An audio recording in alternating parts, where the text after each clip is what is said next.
The mob tried to kill him once. He survived. And ever after that was called Lucky. He became the godfather of the modern crime syndicate. Charles Lucky Luciano climbed the mob ladder. He organized crime. He became an equal opportunity mob boss. But his creation of a murder-for-hire ring made him one of the deadliest. In the early 1930s, New York was a mob killing field. Out of this bloody chaos, there emerged one cold-hearted, brilliant gangster named Lucky Luciano. You never looked in his eyes, because it was strange, it was haunting, weird. Lucky connived and killed his way to the top. When he got there, he laid the foundation of modern organized crime, and the money poured in. He loved being Charlie Lucky Luciano, the #1 gangster in town. Luciano thrived on his reputation as the biggest racketeer and the most eligible bachelor in Manhattan. Every time he would walk into a room, I'd get like butterflies in my stomach. It was like a sexual attraction. But Lucky paid the price for his notoriety when a crusading gangbuster named Thomas E. Dewey sent him off to prison. Behind bars, Lucky not only kept his position as chairman of the mob, but came to the aid of his beloved United States during World War II, greasing the way for U.S. troops invading his native Sicily. After the war, the gangster who loved America was forced to leave it behind. But Lucky would then prove that the mob, like other big businesses, was not troubled by national borders. Lucky could run a racket anywhere, and did.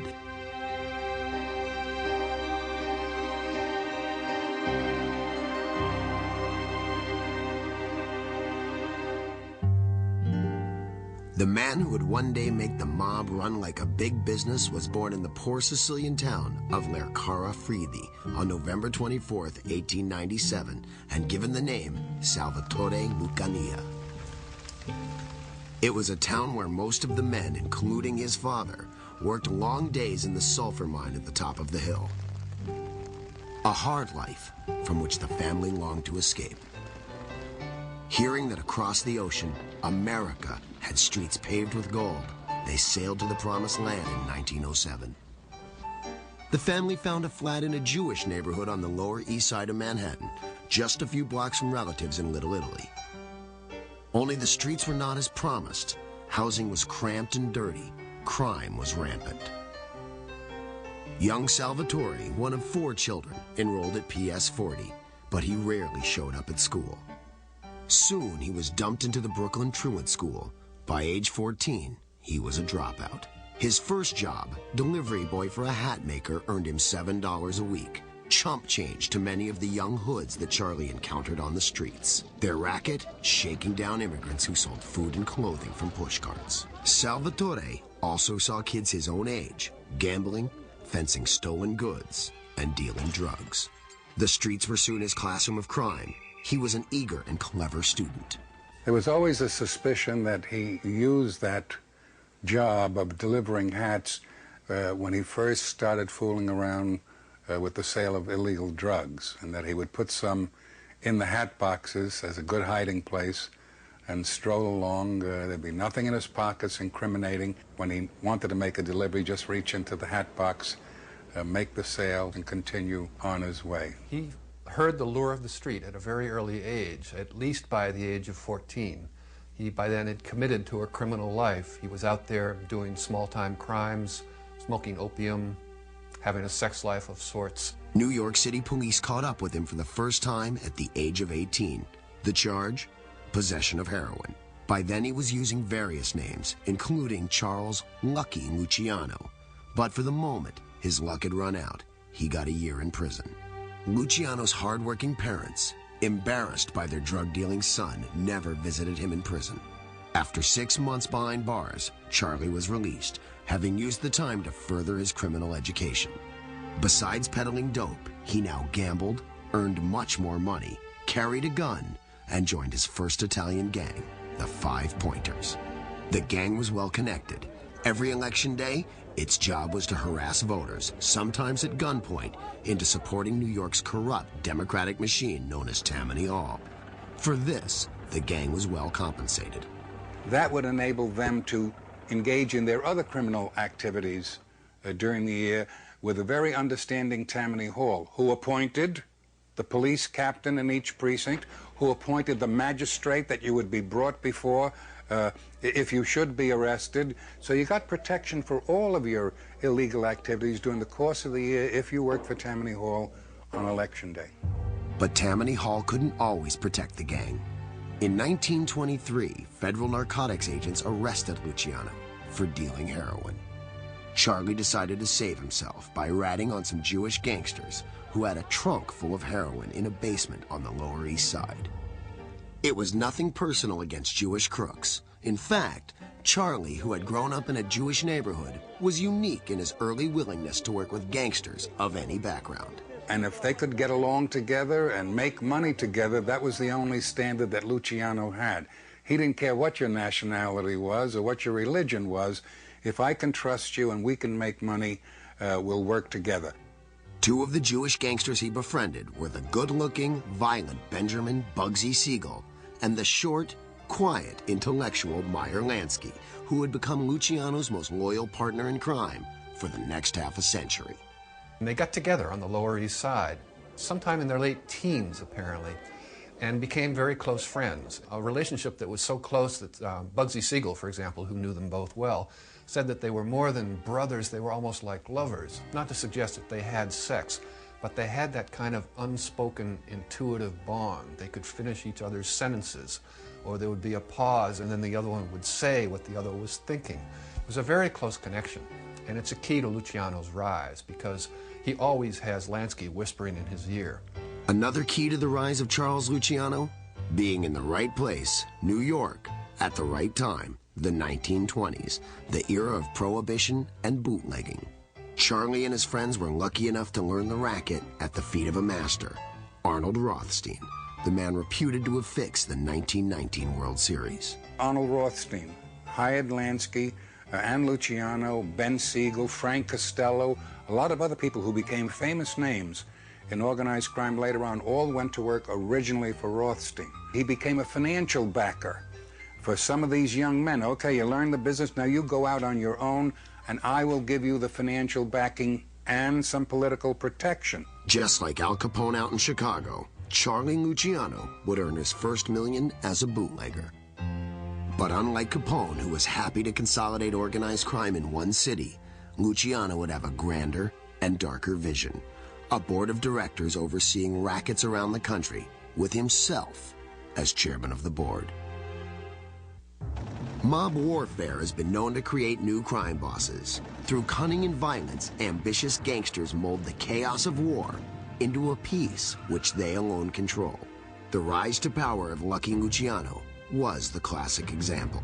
By the late 1920s, young Luciano was entering his 30s and already a big player in the New York mob.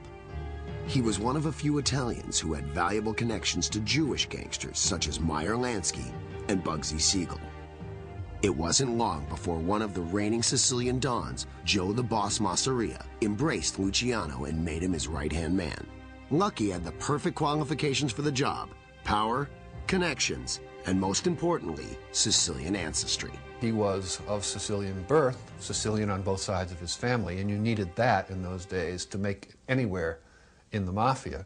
But at the same time, he was more Americanized. He also had much wider contacts than most of the Sicilian gangsters, so he was able to use both these things to rise as a gangster. He also used the bloody turf war that was raging between Joe the Boss Masseria and another old-time Sicilian don, Salvatore Maranzano. First, Maranzano tried to persuade Lucky to switch sides and work for him. When Luciano refused, he paid a stiff price. He was picked up by 4 gangsters, apparently, around 50th Street in New York City. They beat him up terribly. He was bloodied and stabbed and kicked around and left for dead. Luciano's survival was a stroke of luck, reaffirming the nickname he'd used for years. The attack by Maranzano's men left him with a droopy eyelid and a nasty scar across the chin, which did nothing to improve his already harsh features. He was pockmarked anyway from smallpox when he was a child. So you looked at him for the first time and it was a nightmare of a face, I can tell you. The attack left another deep and lasting impression on Luciano. that the gang war between the two aging Sicilians was pointless and bad for business, and it was his mission to resolve it on his terms. Step 1. He took his boss to lunch at a very nice Italian restaurant in Coney Island. At a certain point, Luciano excuses himself and goes to the men's room, and just at that point, remarkably enough, in come the assassins and kill Joe the Boss. So Luciano has shifted his allegiance to Joe the Boss's great rival, Salvatore Maranzano. Predictably, Maranzano embraced Lucky and made him his right-hand man. But Luciano had no patience for his new boss with his old-world traditions. The old school of Sicilian mafia bosses was very formal and had strict codes of behavior and strict forms of even social forms of address and initiation into the mafia. Luciano wasn't interested in any of that stuff. Bucks is what we're after. So step 2, kill the new boss. Lucky hired his Jewish friends, including Bugsy Siegel, to be the hitmen. They cornered Maranzano in his office near Grand Central Station. They opened fire on him and they stabbed him with knives. They just made mincemeat out of him. They blew him away. Having killed the two leading dons in New York, Luciano was now unquestionably the most dominant single gangster in the biggest mob city in America. So Lucky set about Americanizing the mafia. He gathered around him the heads of the major crime families in New York City, Chicago, and Buffalo, and made them into a board of directors. He called it the Commission. To avoid turf battles and maximize profits, they divvied up the rackets. With the end of Prohibition in 1933, the big rackets were gambling, prostitution, narcotics, and extortion. They also created their own group of contract killers, known in the press as Murder Incorporated. The chairman of this commission was Luciano himself. Lucky's organizing paid off. Gangsters started killing each other far less often and making much more money. Organized crime families were pulling in as much money as the 10 largest industrial corporations in the United States put together.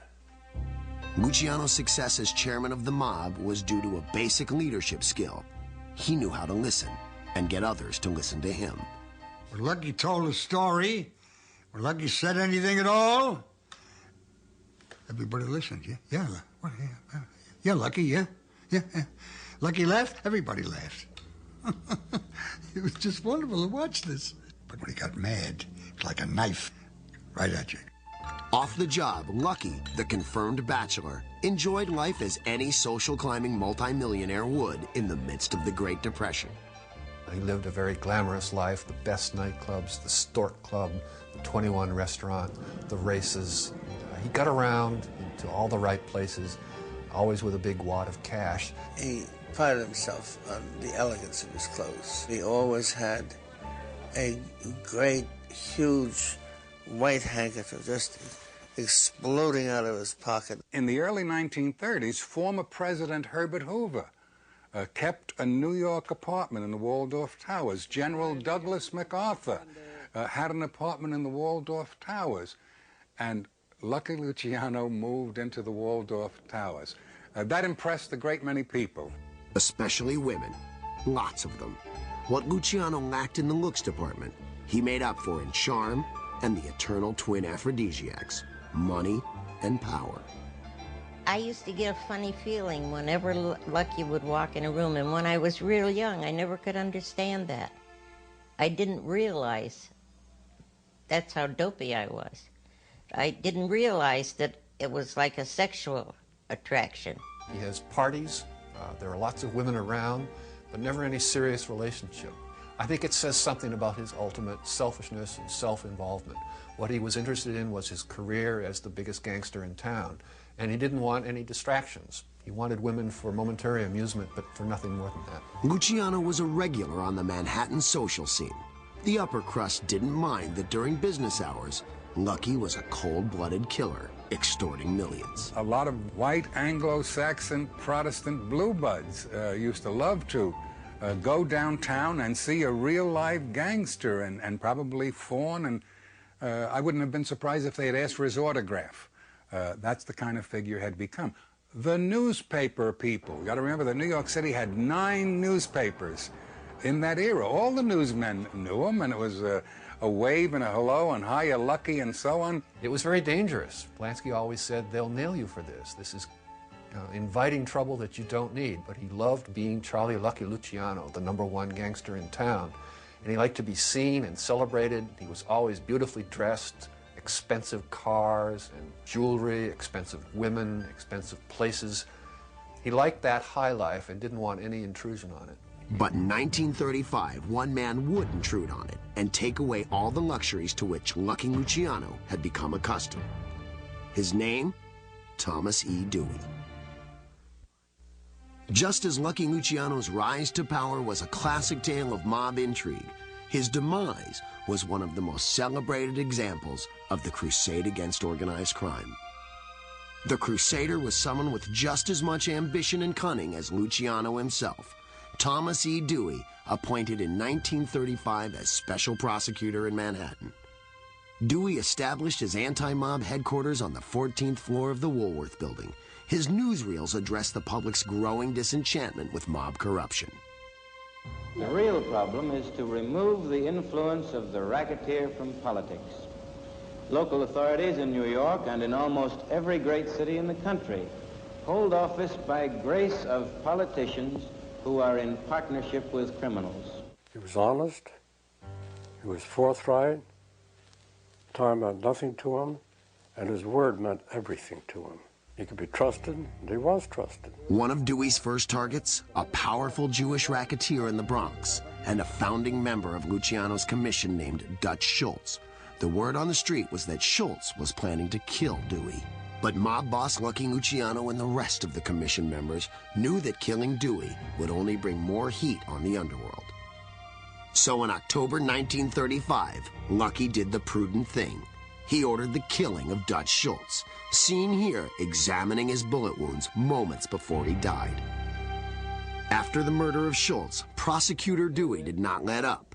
Instead, he turned his fierce gang-busting crusade against the top racketeer in America, Lucky Luciano. Ironically, the racket Dewey nailed Luciano for was not Murder, Inc., or gambling, or extortion, but something to which Lucky paid very little attention: prostitution. One of Luciano's associates, a gangster named Little Davy Batillo, ran the prostitution racket. He and his henchmen extorted money from whores and pimps all over the city in return for providing them with protection. And so to get the prostitution people to do what he wanted them to do, Batillo would say, well, Lucky's in on this too. Now, the way things operate in their real world, if Charlie Luciano has given you the authority to operate what is now becoming a very, very lucrative business, you'd be very foolish to say, well, good, and all the money and the profit belongs to me. You'd be crazy to do that. What you should do is once a month you call up Charlie and say, Charlie, in appreciation for all you've done for me, this is for you. And when Charlie accepts that envelope full of cash, he is obtaining the fruits of prostitution. Dewey and his team found chambermaids at the Waldorf Astoria who were willing to testify that they had seen Davy Batillo's gangsters showing up regularly to visit Luciano in his suite. With that evidence from the Waldorf, as well as the testimony of prostitutes who'd been shaken down, Dewey had his case. By March 1936, New York was ready to put Luciano on trial. Lucky was not exactly waiting around for the cops to show up with handcuffs. He fled to the Arlington Hotel in a town well known as a mob safe haven, Hot Springs, Arkansas. Dewey sent his men after him. On April Fool's Day, 1936, Lucky was extradited from Arkansas to New York.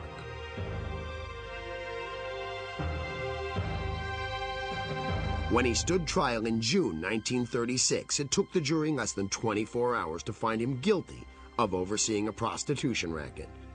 His sentence, 30 to 50 years. It was a bombshell. It had tremendous impact politically, socially, and economically on organized crime and on the people of the city of New York. If Lucky Luciano, the most powerful racketeer of them all, could be sent off to prison and labeled the king of the pimps, then maybe the mob was not invincible after all. Luciano's partners in crime got that message loud and clear. Meyer Lansky skipped town, relocating to Florida and Havana, where he could oversee the mob's gambling interests. Bugsy Siegel chose Hollywood, where he could expand rackets on the West Coast. But life in Dannemora prison wasn't all that bad for Luciano, who, despite his conviction, was still chairman of the mob. He continued to run his affairs while in Dannemora. If your business is important enough, you're going to have henchmen who will come up and see you, and they'll speak in the code language. Luciano spends his time playing gin rummy, hanging around the yard. Little Davy Patillo is in jail with him and does all his cooking for him, prepares his meals for him. Someone else does Luciano's jobs at the prison. He gets his pants pressed and his shirts pressed. And it's just a sign of his underworld reputation.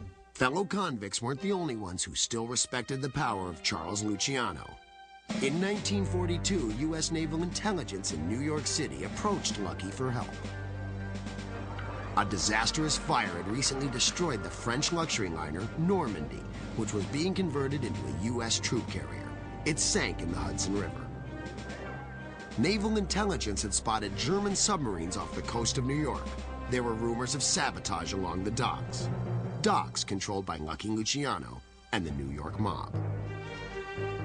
Then the local Naval Intelligence commander, Charles Hefnenden, had a most unusual idea.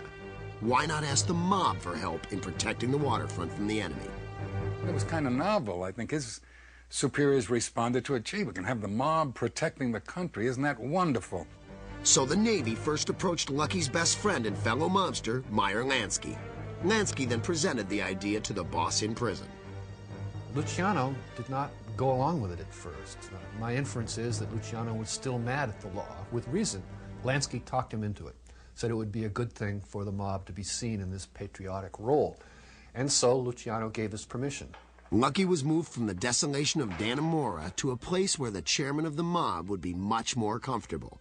A minimum security prison a few hours from the city, Great Meadow. Your classic country club type prison. And there he could talk to his underbosses and all his men freely. It would seem that Lucky kept his word to the Navy. The docks were free of sabotage for the rest of the war. But Lucky Luciano was not done serving his country. As American and British troops were invading Sicily in July 1943, Allied intelligence had an ace in the hole named Luciano. All the mafia bosses had been alerted by Lucky Luciano that they should be friendly to the Allied forces, to the British and Americans, and should help to facilitate the landings in every way possible, which they apparently did. The invasion was not only a success for the Allies, but a boon for the local mafia bosses who had followed the instructions sent by Lucky Luciano from prison in New York. The American generals and captains were so grateful to the cooperation the mafia gave them that they appointed them mayors of cities, mayors of towns. And so after the landing was successful and Italy was reconquered for the Allies, the mafia was left in a position much more powerful than it had ever been before. When the war ended, Luciano appealed for leniency. After all, the mob boss had secretly served his country. The government agreed to his release. And strangely enough, the same gentleman who prosecuted him, Thomas Dewey, is now the governor of the state of New York, who would have to sign the papers to release him from jail. But Lucky would not be allowed to stay in his beloved America. He was deported back to Italy. Under the terms of his release, he would be placed under the surveillance of the Italian police and never allowed to return to the U.S. On February 10th, 1946, Luciano sailed out of New York Harbor. To ease the pain, Lucky's old friends in the mob had given him a sweet going-away present. All the bosses contributed some money to a big, fat envelope of cash. Just before the ship got underway, they handed him this gigantic envelope which had about $300,000 or $400,000 in it. He felt very good about that. Officially, Luciano was forbidden to leave Italy, but 10 years in prison had not dulled his sense of cunning. Lucky would not only evade Italian authorities, but establish a new power base for himself in his native land.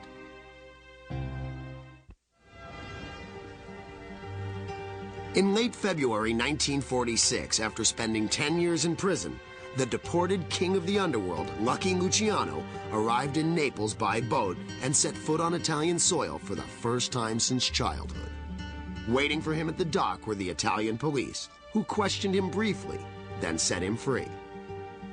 Even if it meant defying the terms of his deportation, which forbade him to leave Italy, Luciano was determined to rejoin his fellow gangsters and to resume the only career he knew, that of a racketeer. After only 8 months, Lucky fled to Cuba, a mafia paradise. It was a totally corrupt society run by a dictator who was taking money and bribes from American gangsters to run the casinos there. So it was seen as an open town, Havana, for the mob, so Luciano probably thought he'd be safe there. Safe enough to call a summit meeting in April 1947 of all his mob associates, both from New York and around the country. It was a huge gathering, including, among others, Meyer Lansky, Albert Anastasia, Carlo Gambino, and Frank Costello. Among the crowd of celebrated gangsters was a real-life celebrity named Frank Sinatra.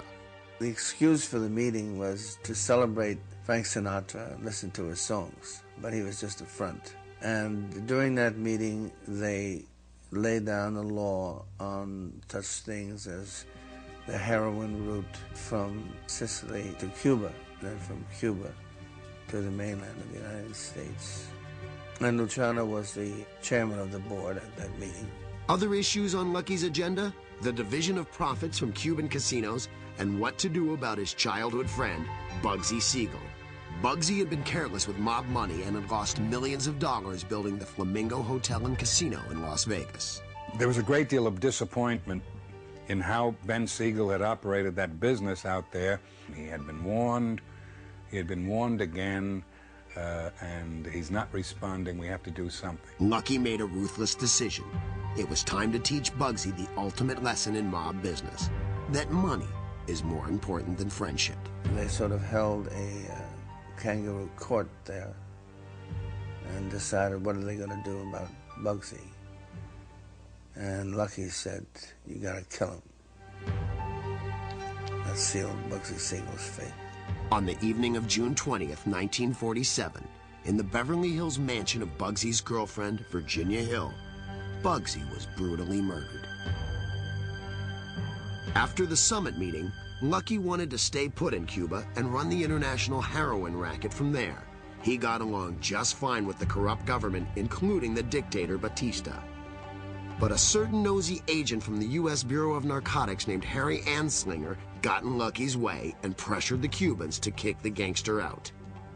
He said that Luciano was going to be using Havana as a pumping station for illegal heroin into the United States. Luciano thereafter calls Anslinger Ass Slinger and sees him as his nemesis and worries about him, and I think that's quite revealing.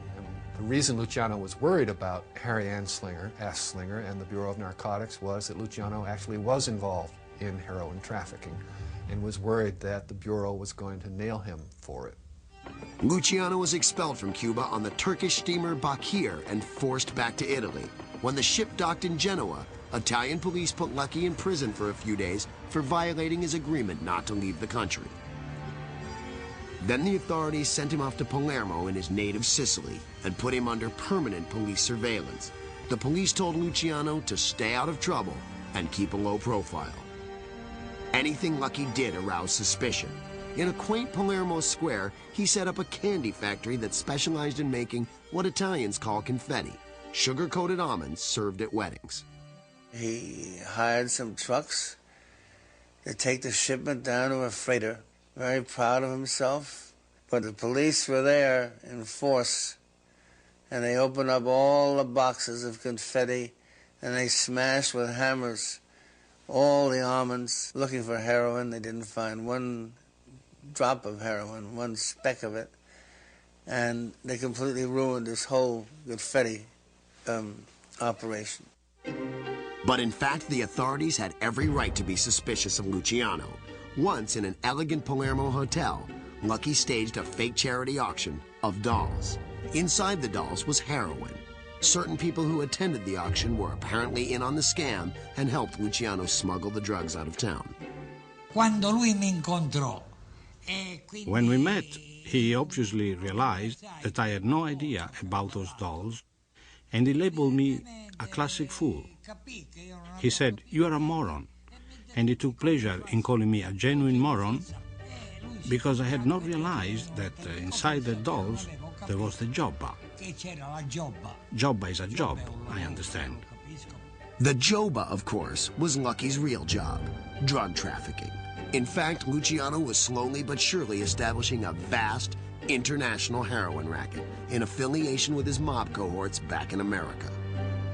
He somehow cornered the market and then found a way to get the heroin processed in laboratories and factories in central Italy. And then he found a pipeline to get the stuff to New York, and he started making millions and millions of dollars all over again.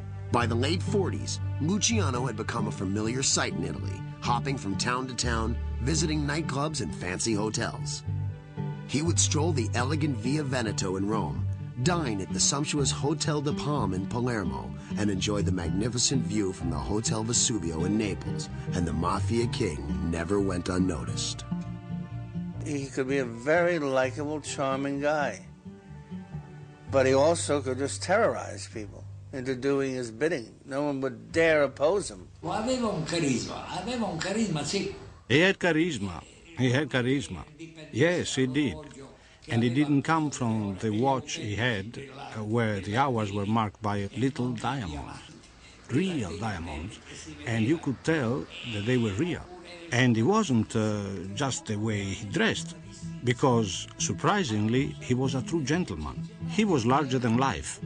He had the look that could be attributed to a leading actor, to the leading actor, because when he walked in, he attracted attention. So glamorous a figure that one day, while waving to reporters, he was mistaken for a famous Italian actor. It was his movie star charisma that attracted a stunning Italian woman, some 20 years his junior, named Igea Lissoni. A very lovely girl. She took to Lucky Luciano. They used to call him Looky over there, L-O-O-K-Y, not being able to pronounce the word lucky. And she took to Lucky Luciano in a big way. And I think he really did find the love of his life. And they were very, very happy together. The couple moved into a lavish apartment in the elegant Patioli quarter of Rome, but they wouldn't be there very long. Since Luciano's deportation, the flow of narcotics from Italy into the United States had skyrocketed. Lucky was the natural suspect. In an effort to catch him, the U.S. Narcotics Bureau joined forces with Italian authorities. In July 1949, Italian police arrested an alleged Luciano associate at the Rome airport with $500,000 in cocaine. Even though there was no direct evidence linking him to the coke, Lucky was confined in Rome's Regina Coeli prison for 2 weeks. Then the Romans told the middle-aged gangster he was no longer welcome in the city. Lucky was exiled once again. But a bigger disappointment was in store for Luciano when the mob back in America began to question his role as chairman of the board. Exiled from Rome in 1949, Lucky Luciano, the chairman of the mob, retreated to Naples. Over the next 13 years, Luciano's power within the American mafia would erode to a point where the mob chieftains back in New York would threaten to kill him. Lucky and his mistress, Igea, settled into a luxurious penthouse in Naples on Via Tasso with a breathtaking view of the city. From there, Luciano managed to conduct transatlantic mob business, work for which he was well compensated. $25,000 in cash every month from the American mob, showing the respect that the American mob still had for him as the boss of all bosses. But all of Lucky's power and money could not buy him the one thing he wanted most: passage back to America. He was miserable. He used to say, if they would just give me a week in New York and a week in Miami, and I could die happy. But he was never allowed home. The homesick Luciano seldom passed up a chance to mingle with American tourists. I'm sitting in Naples with my wife, and Lucky Luciano comes over. He introduced his dog. Dog's name was Bambi. I said, Bambi? After Disney film? He says, yeah, I like fairy tales. I says, what can I do for you, Lucky? He says, I want to hear New York talk. New York talk? Yeah. So we talk New York. I have a New York accent, and he missed it. The closest thing to home Luciano could find in Naples was the California, an American-style restaurant where the boss could hobnob with tourists and U.S. naval officers. You'd go in there in the early evening, and there was this mobster autographing the menus of the restaurant. The greatest trophy that a sailor could bring back from a trip to the Mediterranean was a menu of the California autographed by Lucky Luciano.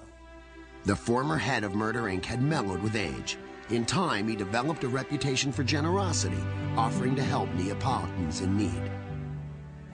In the morning, when I used to come here, I would see 7, 8 people waiting for Lucky Luciano outside the restaurant. And these people would say to him, Mr. Lucky, Mr. Luciano, my husband is unemployed. To some, Mr. Luciano gave 30,000 liras, to some 20,000. In some cases, he would pay for a doctor to visit sick people at home. It's incredible how much good this man did. Luciano took on the appearance of a legitimate businessman. A few yards from the Naples landmark Castel dell'Ovo, he opened a hospital supply store. It would help him to distract authorities and camouflage the income he received from his dope operation and his American associates. The mafia lord lived a very comfortable life. Whenever he could, he would go out to the racetrack, the Agnano racetrack.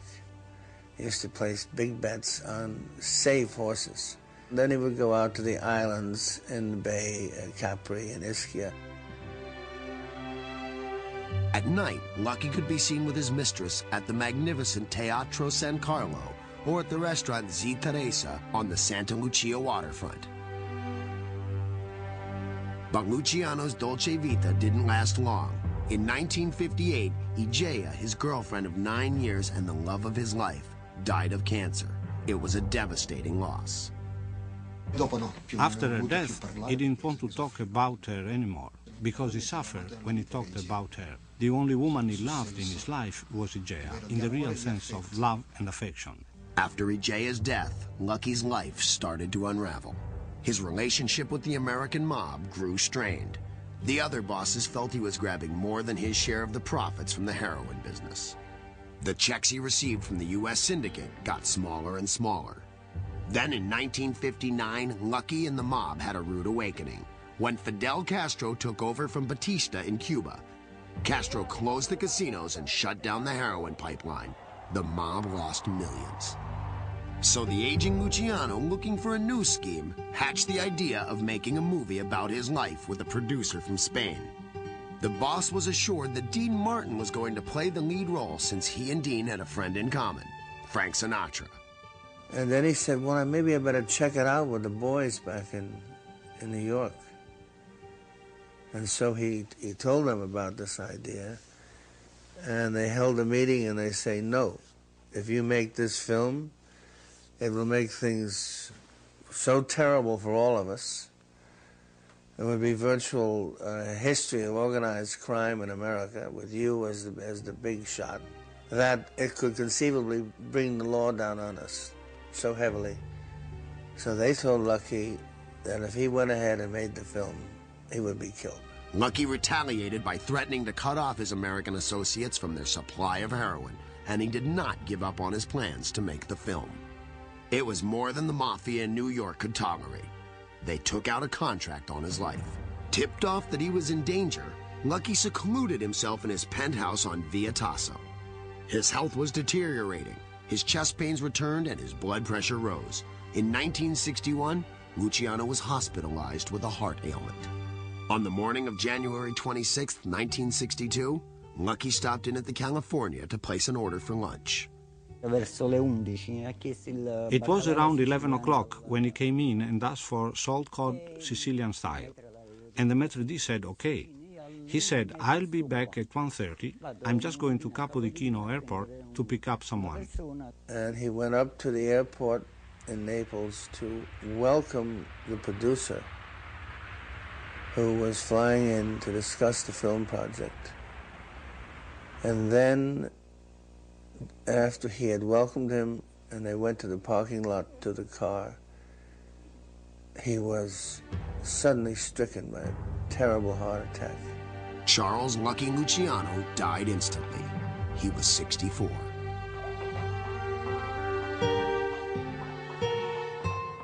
Luciano's funeral was a majestic procession through Naples. Mourners lined the streets.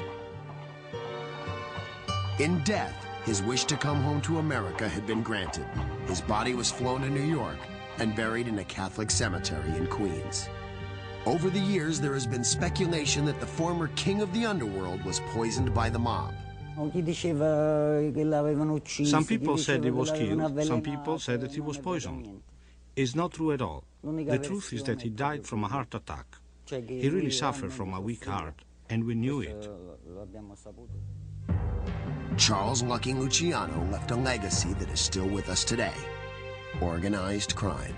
If you can apply the word genius to crime, Lucky Luciano was a genius, because to take this disorganized mass of crooks, gamblers, and murderers, thieves and whatnot, and build them into a structured organization was a remarkable achievement. There's a sense of power this man generated in seducing everybody around him. You looked in his eyes, you wouldn't look too long. It's a little frightening. That was power too, very powerful. It wasn't that he was more violent than the other guys. It wasn't that he was more dangerous. Luciano was able to control his emotions and preserve equanimity when things got hot. And somehow he inspired confidence in the other guys that he was the one, that he was the leader. He structured the La Cosa Nostra as it has continued to this very day. You could not have a good understanding of the history of organized crime in the United States without having studied Charles Lucky Luciano. It was a year after Luciano's death that mob informants began spilling some of the dirtiest secrets of the crime syndicate at Senate hearings. Lucky Luciano helped make the mob what it is today, but it is not the untouchable group it was when he was the boss.